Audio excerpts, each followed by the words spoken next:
Hi, good evening. Basta po kayo dyan. Ilan po ba anak niyo? Isa lang po. Ah, babae or Babae, lalaki? babae po, Babae. babae. Malaki na po Kayo ba po, siya? 8 years May old. palaki, okay. May palaki po ako, pero malaki na din siya, 18 na. Hmm.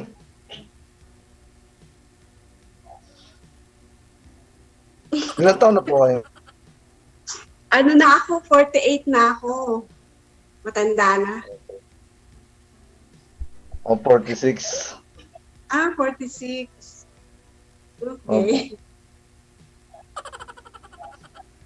Asan, nasa Bataan ka po ba ngayon? Opo, Samal. Hmm, okay. Ano po ang pinagkakaabalahan niyo ngayon? Kung saan lang po mapadpad. Minsan po, pag may pagpanaw ng trabaho sa bukid, may extra po ako sa bukid. Pero may pinapasukan Ah, po akong private resort. okay. Okay. Bakit po nagkahiwalay kayo ng misis niyo? Ewan ko po, hindi ko alam sa kanya. Ewan Naligaw po siya ng, naligaw po siya ha? ng inuman. Naligaw ng Hindi inuman. na nakauwi ng bahay. Naligaw. Hindi na po natandaan ng pauwi. Ganun po ba? Ano, kayo na lang po magtanong muna sa akin. Saan po kayo, ma'am? Ha? Saan po kayo? Dito po sa Dubai. Dito po sa Pilipinas, saan po Diyan kayo? sa Bicolana po. Bicolana. Ilan po anak nyo? Wala nga po, pero may palaki ako. Ah, swerte naman po ng palaki nyo. Bakit? Oo, swerte talaga.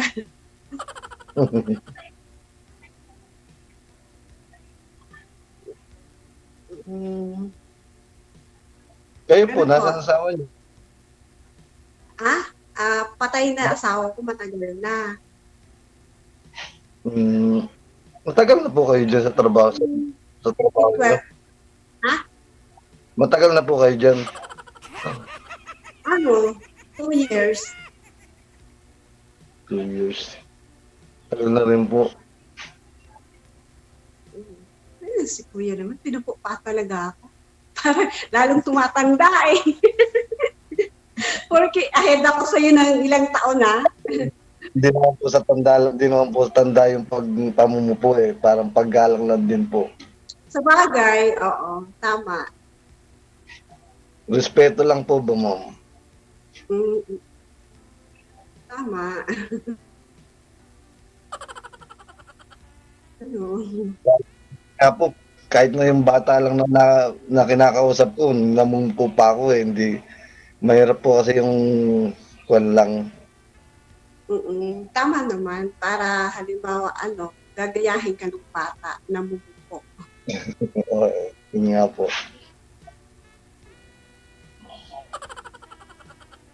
Opo. Ano? First time ko sumali. Nangiiyak. Kahit naman ako nga po eh. Iba pala parang doon. Ganito pala. Parang namumula ako. Ilang uminit. Dati po pag nanonood lang ako, parang iniisip ko ganun lang pala ako. Ganun lang po pala kasimple. Pag pala kayo na nakupo, wala. Pag ikaw na. Kanina pa ako. Parang nilalagnat ako.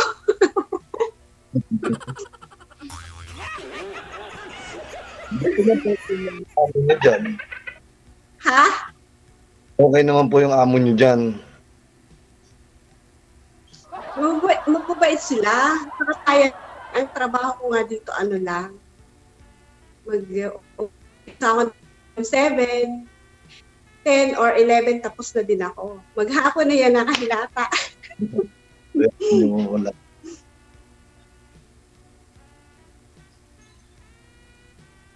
Oo. Tapos 3 to, puro Pinay. Yung isa, yun dyan sa Pinas. Pero pauwi na siya, pabalik siya dito sa January katapusan daw. Buti kayo po, hindi pa kayo nakakaisip magbakasyon.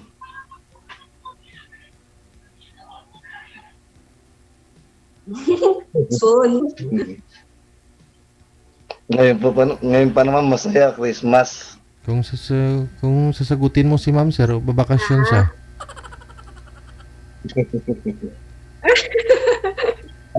DJ, pwede tayo patulong kay DJ.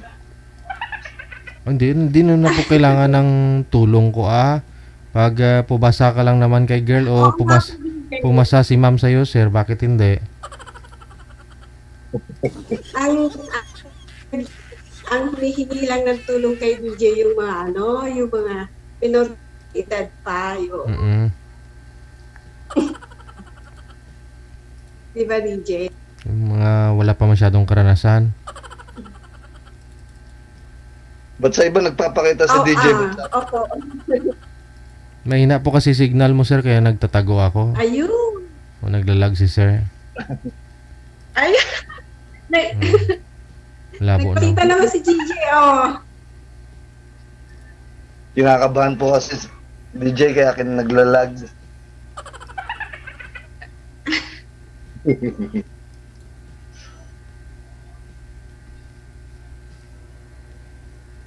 Ma'am, yung kanyo nandito po sa Bicol, yung pamilya nyo rito.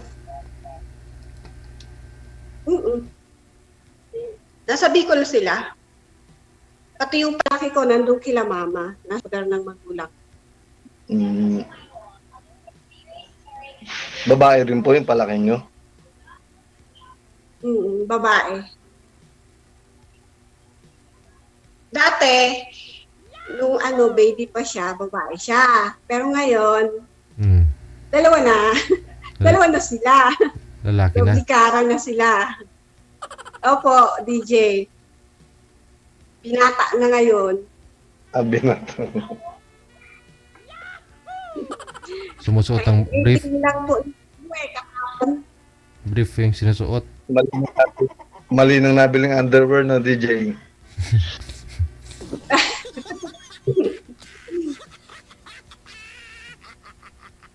Mali na.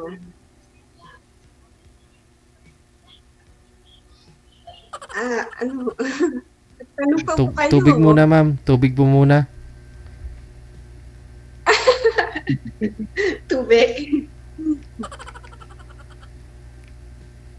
Wala na akong maitanong. Ano ba yun? Mainit tuloy dito sa pwesto ko,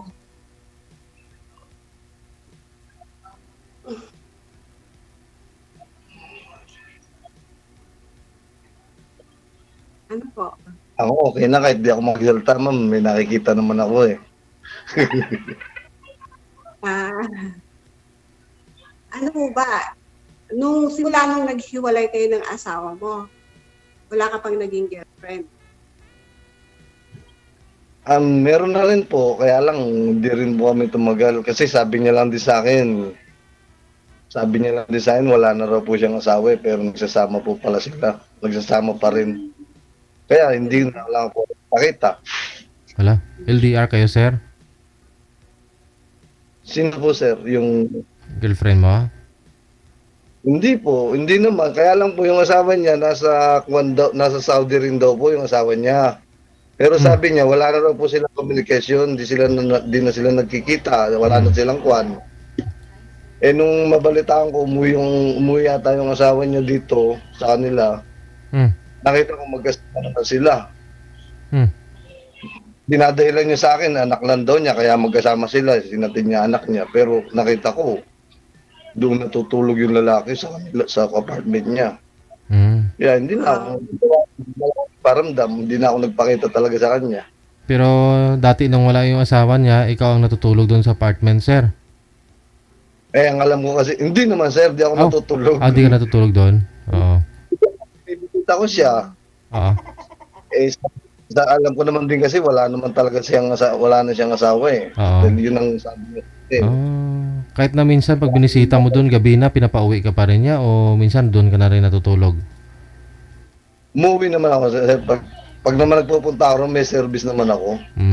Umuwi ka. Mm. Itatanong ko lang po, kasal po ba kayo ng una niyong asawa? Hindi po, hindi. Hindi. Okay. Ilan taon na po kayo hiwalay?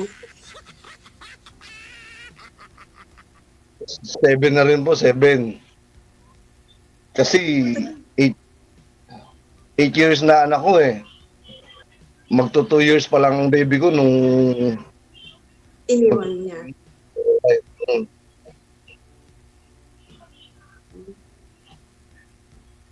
Okay. 8 years yung baby ko nung October. Kaya nasa 7 na rin siguro. Hiwalay kami.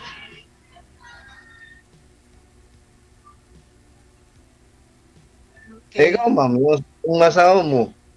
Ay, dalawa nga pala. Buti ma'am, wala kang boyfriend dyan. O dito. Dito sa Dubai, wala naman. Ayoko din mag-boyfriend dito kasi alam ko naman yung nandito, may mga asawa yan. Pag uwi ng Pinas, may asawa sila. Kaya ayoko. Hindi naman siguro lahat, ma'am, may asawa.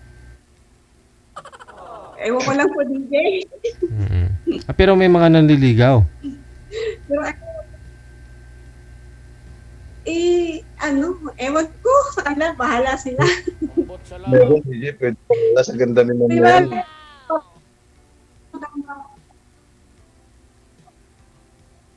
Kahit bakla, DJ, pag kinindatan ni ma'am, baka magsuot pantalon eh. Bakit naman po? Wala nga. Ha? Totoo naman, maganda ka naman. Wala nga sa edad, wala nga sa itsura mo yung edad mo eh. Parang sa akin kanina, inisip ko 38 pa lang eh, 35 ganyan. Wag naman. Binabata pa talaga ako. Naano na nga ako sa edad ko. Sabi ko, naku po, ilang taon na lang, 2 years na lang, 50 na din pala ako. At talagang ganun naman ma'am eh. Parang kailan lang, 20 years old lang no ma'am.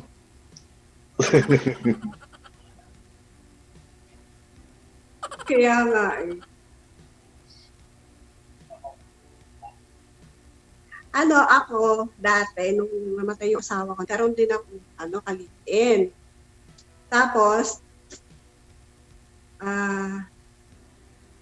nung sinabi kong gusto kong makipaghiwalay sa kanya, talagang nagdala na siyang babae dun sa bahay. Kaya sabi ko, sige, kung yan talagang natin dalawa, kapalaran, okay lang.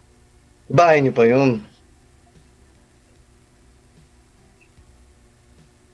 Bahay niya.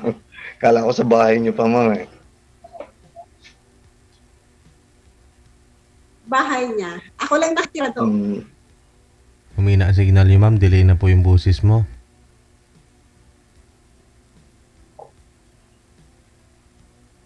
Po? Delay yung boses niya, sir. Ano po, BJ? Delay. Ano po?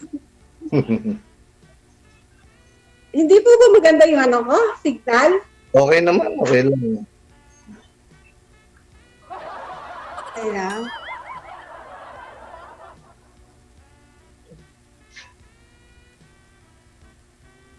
Paano na? Ano po? Wala na? Marami maghihintay sa inyo ngayon dito ma'am, ngayong Christmas sigurado. Manghihingi ng aginaldo. Mga inaanak. Hindi po ako uuwi ng Pasko. Magastos sa Pasko. Pakalipas ng Pasko, yan. Sigurado. Ako ngayon, nag-iisip na rin ako saan ako pwede magtago eh.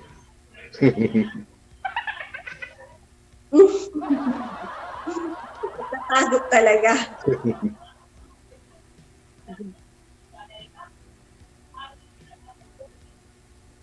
Ba't magtatago ka, sir? Kasi sa panahon ngayon, yung mga inaanak na yun ang bibigay sa mga ninong-ninang, ah.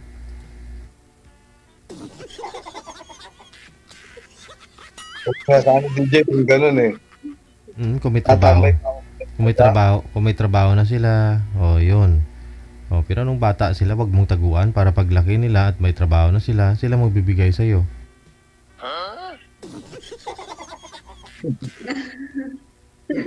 Sabihin dito, pumasok ko sa'yo. Tama, nung bata pa, binibigyan mong laruan. Pag sila naman ang magtatrabaho at ikaw matanda na, bibigyan ka rin ulit ng laruan, babalik sa'yo yung binigay mo. Di pag matanda ka na, bumabalik ka sa pagkabata eh. Laruan na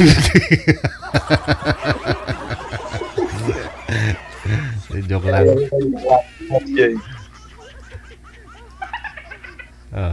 Pero ganun talaga eh. Give and take ba? Kasi hindi naman lahat ng ninong siniswerte, di ba? May mga ninong-ninang na may mga sakit. Bibigyan pa ho nila kaya yung mga inanak nila kawawa naman sila.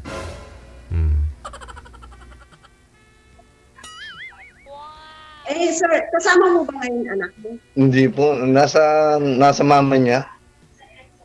Nag-aaral kasi wala naman kasi mag-aasikaso sa kanya dito sa bahay pag wala ako eh. Wala naman akong kasama rito sa bahay. Kaya pag Sabado at Linggo, nandito siya, umuwi siya pag weekend. Tapos babalik siya doon ng Sunday ng hapon. Oo. Gaan. Mm. Bali yung mama niya, nandyan din lang ba sa Bataan? Malayo naman dito, siguro mga 45 minutes sa biyahe.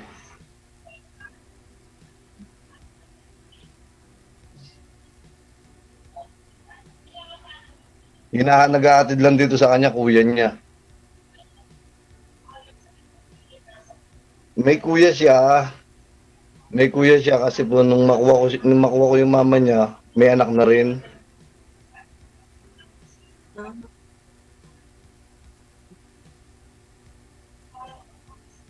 Tapos, nag-asawa ulit.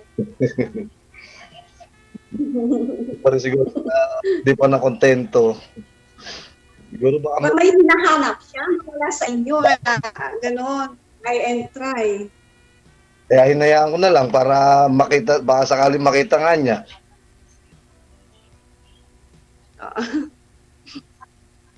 Baka may hinahanap siya na hindi niya makita sa inyong dalawa kaya. Baka dyan sa nandiyan na. Talaga eh. Ha? Ganun daw yata talaga. Lalo na pag naloko siya sa trabaho niya, sa kumpanya, sa pinagtatrabahoan niya, palibasa mas mahaba yung oras niya doon kaysa dito. Dito, pag umuwi siya rito, matutulog lang. Pag siya, Naglag po kayo, ma'am. Humihina na yung signal mo. Sige, Pagpatuloy po ninyo sa off-cam pag-uusap ninyo, ha? Humihina na po kasi signal ni ma'am. Ano po? palitan na lang tayo ng Facebook. Sige. Paano Sige makukuha po. yung DJ? Tuloy-tuloy po yan. Magbigayan na po kayo dyan. Thank you so much. Bye-bye.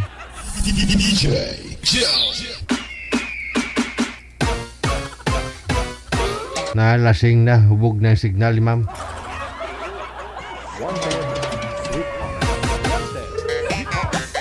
We got 25 minutes after 10 o'clock. Oras sa Pilipinas.